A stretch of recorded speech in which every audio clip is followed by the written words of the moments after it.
आज मेरे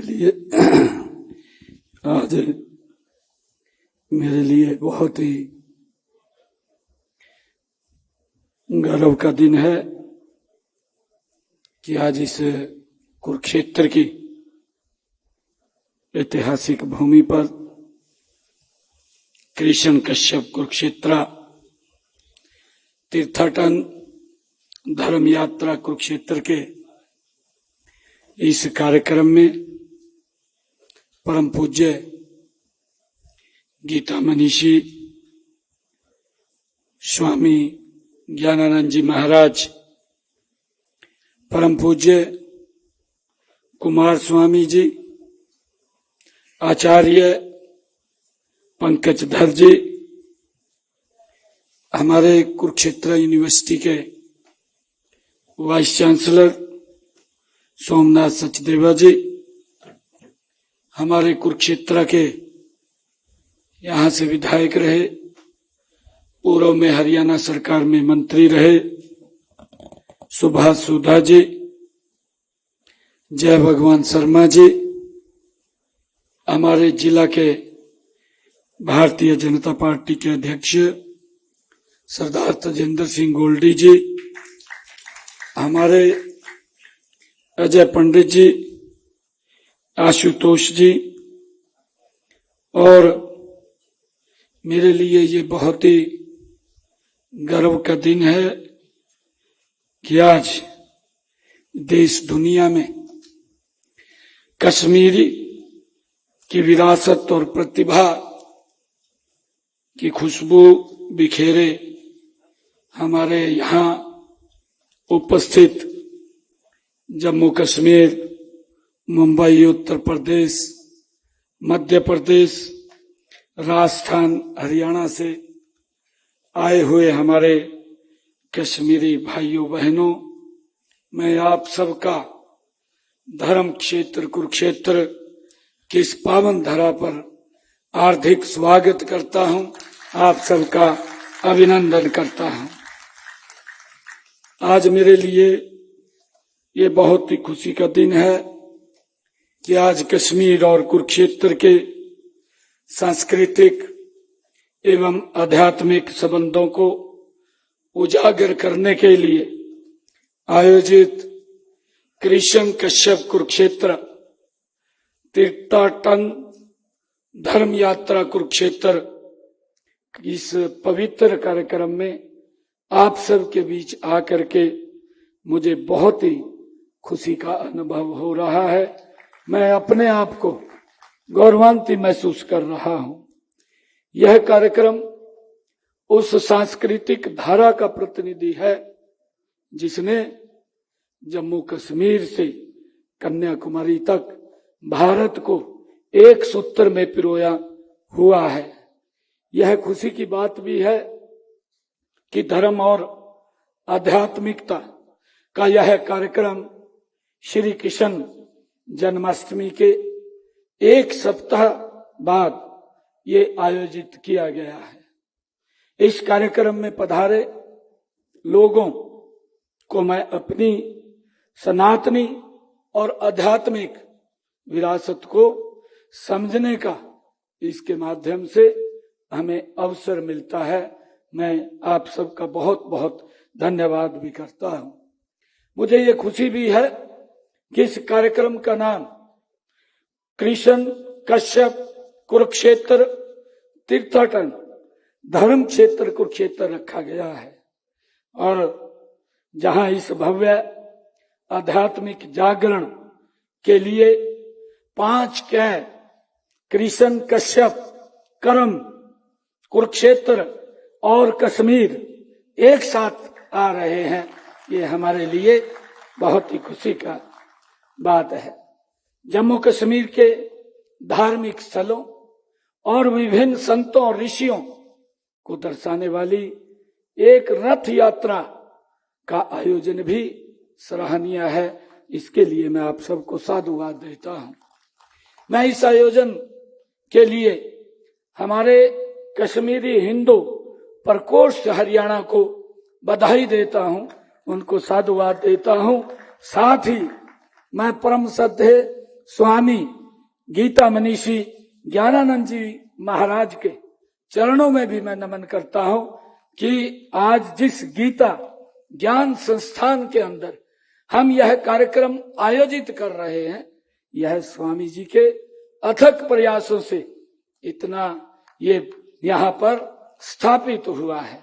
और मुझे यहीं से आपने गीता के, हम सब जानते हैं कि यही वो पवित्र स्थल है जिस पवित्र स्थल से गीता की अमृतवाणी पूरे विश्व के अंदर एक प्रकाश के रूप में फैल रही है। ये हम सब के लिए बड़े गर्व की बात है। आज के इस कार्यक्रम में कुरुक्षेत्र, धर्म क्षेत्र और महर्षि कश्यप जी की धरा कश्मीर के बीच गहरे सांस्कृतिक संबंधों को यहाँ प्रस्तुत किया गया है।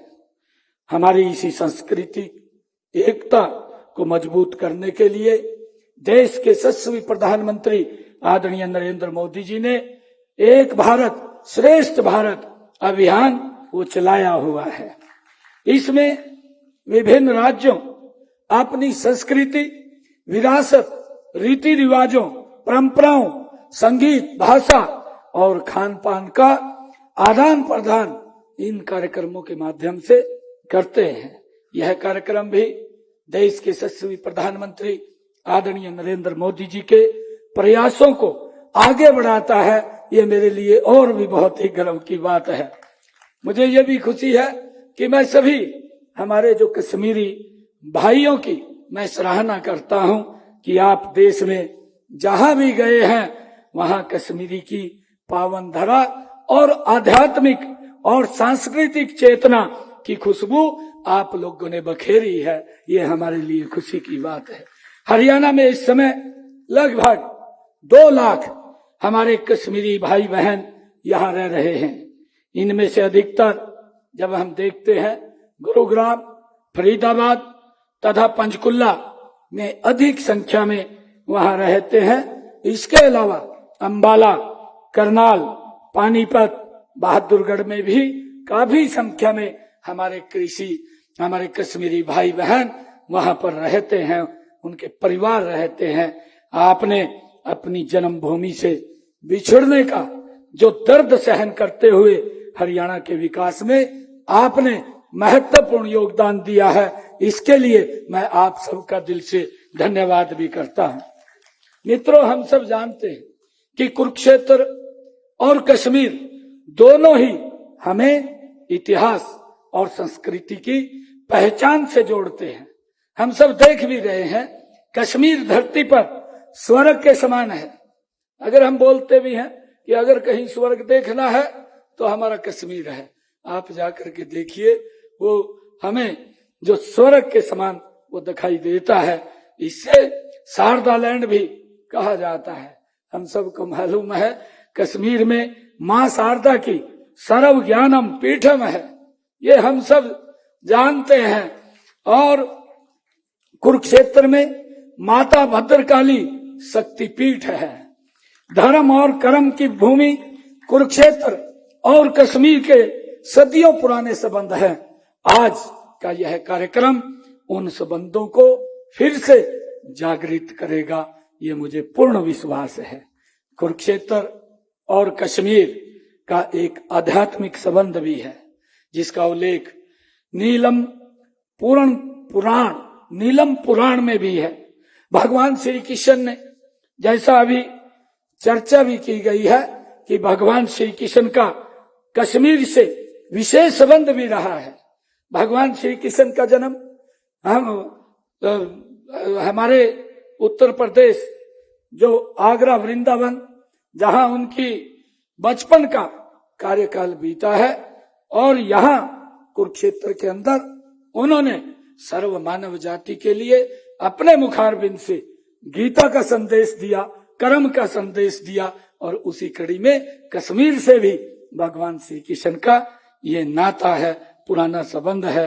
और मुझे खुशी है कि वे इतिहास की पहली महिला शासिका यशोमती का राज्याभिषेक जो हुआ, वो स्वयं जिसकी चर्चा हमारे ज्ञानानंद जी महाराज ने की है, वो भगवान श्री कृष्ण स्वयं उनका वहां पर राज्याभिषेक करने के लिए यहाँ से गए हैं। वे महिलाओं के जो आज देश के यशस्वी प्रधानमंत्री जी सशक्तिकरण अभियान महिलाओं के लिए चलाया हुआ है, अगर हम प्राचीनतम की ओर देखते हैं तो भगवान श्री कृष्ण ने महिलाओं के सशक्तिकरण का ये प्राचीनतम उदाहरण हमें दिखाई देता है। देश के यशस्वी प्रधानमंत्री जी उसको आगे बढ़ाने का काम कर रहे हैं। मुझे ये बताते हुए कि भगवान श्री कृष्ण ने राजा का वध करने के बाद राज्य पर अपना अधिकार स्थापित करने की बजाय रानी यशोमती को विश्व की पहली, हम सब जानते हैं, सामग्रिक बनाया। यही हमारी संस्कृति का प्रतीक है। भाइयों, हम सब जानते हैं कि भगवान श्री कृष्ण ने यशोमती को पहली सामग्रिक बनाकर महिलाओं का शासन का हक देने का काम भगवान श्री कृष्ण ने सबसे पहले हमारी संस्कृति के अंदर किया है। और मुझे खुशी है कि हम सब देख भी रहे हैं कि जब से देश के यशस्वी प्रधानमंत्री आदरणीय नरेंद्र मोदी जी ने इस देश की भागडोर प्रधान सेवक के रूप में ली है, तो उनके आने से इस नीति को हमारी सरकार ने अपनाया है। और आप सब देखते हैं कि नारी शक्ति वंदन बिल जो लोकसभा के अंदर पारित हुआ है कि हमारे देश में इस विकास में हमारे देश की महिलाओं का वो बराबर का हक होना चाहिए। मुझे खुशी है कि नारी शक्ति वंदन बिल 33% का आरक्षण देने का पहली बार अगर किसी ने काम किया है तो नरेंद्र मोदी जी ने किया है। ये भगवान श्री कृष्ण के उस प्राचीनतम से प्रेरणा लेते हुए आदरणीय नरेंद्र मोदी जी इस काम को आगे बढ़ा रहे हैं। और मुझे ये भी खुशी है कि देश के यशस्वी प्रधानमंत्री आदरणीय नरेंद्र मोदी जी ने हरियाणा के इस ऐतिहासिक पानीपत की भूमि के ऊपर आकर के बेटी बचाओ बेटी पढ़ाओ जैसी योजनाओं से महिलाओं का सशक्तिकरण को बढ़ावा देने का काम ये आदरणीय नरेंद्र मोदी जी ने किया है। हमने महिलाओं को राज सत्ता में उनका हक देने का, जैसा मैंने अभी बताया भी है, लोकसभा में उस कानून को बनाने का काम भी हमारी सरकार ने किया है। मित्रों, मुझे खुशी है कि देश के यशस्वी प्रधानमंत्री आदरणीय नरेंद्र मोदी जी ने जम्मू एवं कश्मीर से, जो अभी महाराज जी बात कर रहे थे कि कई बार कष्टों के बादल आ जाते हैं और उन कष्टों के बादलों को भाइयों समय का चक्कर होता है, वो फिर चढ़ते हैं। ऐसा नहीं है, भगवान श्री कृष्ण ने इसी पवित्र भूमि के ऊपर से कहा भी है। और आदरणीय नरेंद्र मोदी जी ने धारा 370 35 से को हटा करके जम्मू कश्मीर से कन्याकुमारी तक अखंड भारत का निर्माण करने का काम, और वो राष्ट्रीय सपना था जो पूरा देश देखता था कि भारत एक होना चाहिए, यहाँ पर एक संविधान, एक निशान, एक ही प्रधान होना चाहिए, उसको पूर्ण रूप देने का काम अगर किसी ने किया है ये भारत माँ के लाल नरेंद्र मोदी जी ने किया है। मेरे लिए बड़ी खुशी की बात है। इसमें 7 दशकों से चले आ रहे जो भेदभाव कश्मीर के साथ होता था, उस भेदभाव के ऊपर भी विराम लगाने का काम आदरणीय प्रधानमंत्री जी ने किया है। एक और ऐतिहासिक कदम उठाते हुए कश्मीर घाटी को दुनिया के देश के यशस्वी प्रधानमंत्री जी ने आज दुनिया के सबसे ऊंचे रेलवे पुल जो चिनाब ब्रिज जिसको बोलते हैं के मध्य से पूरे देश को जोड़ने का काम भी आदरणीय नरेंद्र मोदी जी ने किया है। मुझे खुशी है देश के यशस्वी प्रधानमंत्री श्री नरेंद्र मोदी जी की पहल पर धारा 370 हटने से मेरे कश्मीरी महिलाओं के अधिकार बढ़े हैं। गैर स्थानीय से विवाह करने वाली हमारी महिलाएं और उनके बच्चे अब संपत्ति का अधिकारों के वो हकदार होंगे। मुझे ये बताते हुए, क्योंकि मैं भी कुछ समय जम्मू कश्मीर के अंदर रहा हूं, मुझे वहां रहने का अवसर मिला है और मैं लगभग हर ब्लॉक स्तर के ऊपर भी मुझे जाने का जम्मू कश्मीर के अंदर अवसर मिला है, क्योंकि संगठनात्मक दृष्टि से जब काम करते थे बहुत सारे परिवारों के अंदर भी मुझे वहां रहने का अवसर मिला है।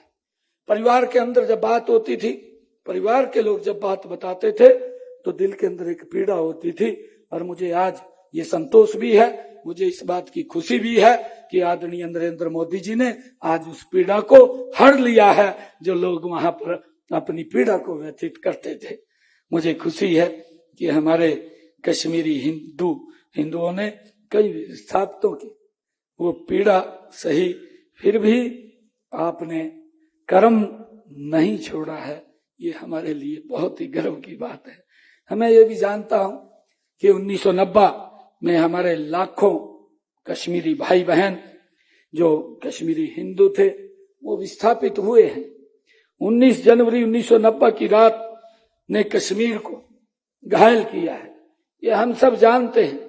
लेकिन कश्मीरियों की विद्या और दृढ़ता ने उन्हें वैश्विक मंच पर स्थापित किया है। यह आपके सामर्थ्य की ताकत को दर्शाता है कि आपने उन कठिनाइयों को सहन करते हुए जहां भी आप लोगों ने विस्थापित हुए हैं उस जगह पर आपने उसकी आर्थिक इकोनॉमी में बड़ा योगदान देने का काम आप लोगों ने किया है। ये हमारे लिए बड़ी खुशी की बात है। और मुझे ये भी खुशी है कि देश के यशस्वी प्रधानमंत्री जी ने, जो आदरणीय नरेंद्र मोदी जी ने कश्मीरी हिंदुओं की वेदना को समझा और उन्होंने विस्थापितों के लिए अभूतपूर्व योजनाएं आदरणीय मोदी जी ने बनाई हैं। केंद्र में हमारी सरकार कश्मीर का गौरव बढ़ाने के लिए प्रतिबद्ध है। मुझे खुशी है कि हरियाणा में कश्मीरी हिंदू परिवारों के बेहतर जीवन यापन के लिए सरकार निरंतर प्रयासरत है। हरियाणा के शैक्षणिक संस्थानों में विस्थापित कश्मीरी हिंदुओं के बच्चों के लिए आरक्षण की व्यवस्था हमने की है। कश्मीर का हरियाणा से गहरा जुड़ाव है, ये मेरे लिए बड़े गर्व की बात है। बीते दिनों हरियाणा के तत्कालीन हमारे महामहिम राज्यपाल श्री बंडारू दत्तात्रेय जी ने कश्मीर के प्राचीन मंदिरों एवं ऐतिहासिक स्थलों का उन्होंने स्वयं दौरा किया है और इस संबंध में वहां के उप राज्यपाल से जीर्णोद्धार के लिए आग्रह भी किया है। इससे उन आस्था के केंद्रों को सुरक्षित करने में एक सार्थक भूमिका वो रही है। मुझे ये खुशी है, मैं कश्मीरी हिंदुओं की संस्कृति और धार्मिक आस्था तथा वैचारिक धरोहर का संरक्षण करने के लिए हरियाणा सरकार प्रतिबद्ध है। इस कड़ी में हमने पंचकुला, गुरुग्राम व कश्मीरी हेरिटेज के संरक्षण हेतु परियोजनाएं हमारी विचाराधीन हैं। साथियों, मुझे खुशी है कि भगवान श्री कृष्ण जी ने गीता में कर्म करने पर बल दिया है। हम सब जानते हैं, हम सबको मालूम है, ये लैंड ऑफ गीता, ये कुरुक्षेत्र, ये गीता की जन्मस्थली है, जिस भूमि के ऊपर स्वयं भगवान श्री कृष्ण ने गीता का संदेश दिया और गीता में कर्म करने पर बल दिया गया है। निष्काम कर्म एक ऐसा दर्शन है जो कि हर प्राणी, प्रत्येक समाज और राष्ट्र की उन्नति का ये आधार है। आज हमें अपनी उन्नति, अपने समाज की उन्नति, अपने राष्ट्र की उन्नति के लिए कर्म संस्कृति को अपनाना होगा। तभी हम 2047 जो आदरणीय नरेंद्र मोदी जी ने ये संकल्प लिया है कि भारत को विकसित राष्ट्र बनाने के लिए हम मिलकर के एकजुट होकर के काम करेंगे और उनके संकल्प को हम पूरा करेंगे। आज हमें इसकी आवश्यकता है। आज सम्मानित हुई हमारी विभूतियों को हम विशेष बधाई देते हैं। आप समाज के लिए प्रेरणा भी बने हुए हैं। हमें आप सबकी उपलब्धियों पर भी गर्व है। मुझे ये बहुत खुशी की बात है कि मैं आपके सभी कश्मीरी भाइयों बहनों के मैं उज्जवल भविष्य की भी कामना करता हूं। और मैं यही कहना चाहता हूं कि भगवान श्री कृष्ण का कश्मीर और कुरुक्षेत्र से गहरा संबंध है। वह हमें भारतीय संस्कृति की विविधता, एकता और समृद्धि का ये बोध कराता है। यह संबंध हमें सिखाता है कि भले ही हम अलग अलग भौगोलिक क्षेत्रों में से आते हों, हमारी सांस्कृतिक और आध्यात्मिक जड़ें एक है, एक सूत्र में हम सबको बांधती है। हम सबको इस बात को भी याद रखना चाहिए। यही एकता का संदेश है जो भगवान श्री कृष्ण ने हम सबको दिया है। हमें इस संदेश को समझना है, अपनाना है और समाज के हर वर्ग तक हमने इसको पहुंचाना है। भगवान श्री कृष्ण जी ने लगभग 5000 साल पहले जिस भूमि पर मानव मात्र को कर्म योग का संदेश दिया था, आज उसी भूमि पर आयोजित इस ऐतिहासिक उत्सव के लिए मैं एक बार फिर आप सबको बहुत बहुत बधाई और शुभकामनाएं देता हूं। अंत में मैं कश्मीरी हिंदुओं से ये कहना चाहता हूं कि आपका संघर्ष भारत को प्रेरित करता रहेगा। यह संघर्ष विस्थापन की पीड़ा को एक दिन जरूर खत्म करेगा और सभी कश्मीरियों का पुनर्वास होगा। अंत में मैं कश्मीरी हिंदू प्रकोष्ठ हरियाणा के इस दिव्य आयोजन के लिए मैं बहुत बहुत बधाई और शुभकामनाएं देता हूं। आप सबको बहुत बहुत इस भव्य कार्यक्रम के लिए, और जो ये कुरुक्षेत्र कश्मीर और कुरुक्षेत्र तीर्थाटन इस यात्रा का आप लोगों ने जो ये शुभारंभ किया है, इस कार्यक्रम को आपने हमारी सांस्कृतिक जड़ों से जोड़ने के लिए एकत्र हम सब आए हैं। मैं इसके लिए पुनः आप सबका बहुत बहुत धन्यवाद करता हूं, आप सबको बधाई देता हूं।